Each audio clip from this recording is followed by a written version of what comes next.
how Trump is using the courts to get what he wants and changing the shape of presidential power. It was a warm, late May afternoon in 2024 in Lower Manhattan. The jury in Donald Trump's trial over hush money paid by his former lawyer to adult film star Stormy Daniels was out deliberating for a second day. Assuming we were in for a long wait, I took myself off to lunch with the BBC team at the world-famous Katz's Deli for a Reuben sandwich. Then all hell broke loose. The jury was returning. According to one rumor, they were just being sent home for the day. Another suggested there was a verdict. Seconds before the BBC News at 10 went on air, I arrived breathless at the live television point outside the courthouse, smashing my phone screen on the pavement in my hurry. One by one, the verdicts filtered through. Guilty, guilty, guilty. It went on. All 34 charges came back guilty, and I spent that night's main news bulletin explaining the enormity of the idea that a former president was now a convicted felon, a first in U.S. history. As the BBC's senior North America correspondent, I'd spent months covering the multitude of Trump's legal problems in courts up and down the East Coast. 4 separate criminal cases, several civil actions. It was coming at him from all sides, threatening not just his liberty, but his whole political and commercial existence.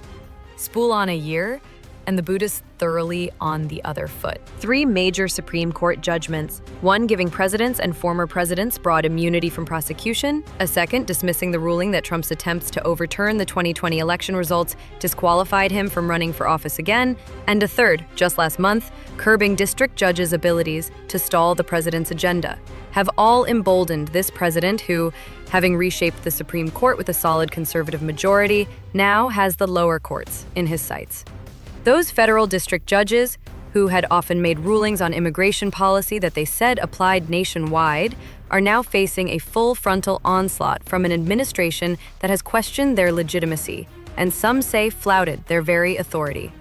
The question is, should they fight back to reassert their authority? And if so, how can they?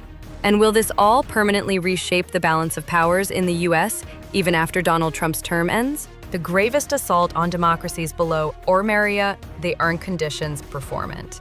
Several judges, both active and retired, have told me that the scale of the attack is like nothing seen before. John E. Jones III, a former judge in Pennsylvania, appointed by a Republican president and now president of Dickinson College, said, "I think it's fair to say that, in particular, the U.S. district courts are under attack by the administration in a way that is unprecedented." As well as his colorful remarks to me on the phone during our recent interview, the U.S. president has variously called judges crooked, monsters, deranged, lunatics, USA-hating, and radical left. He has also called for the impeachment of those he disagrees with, and there have been threats to sue judges too. His deputy chief of staff for policy, Stephen Miller, has been even more forthright, declaring that the country is living under a judicial tyranny.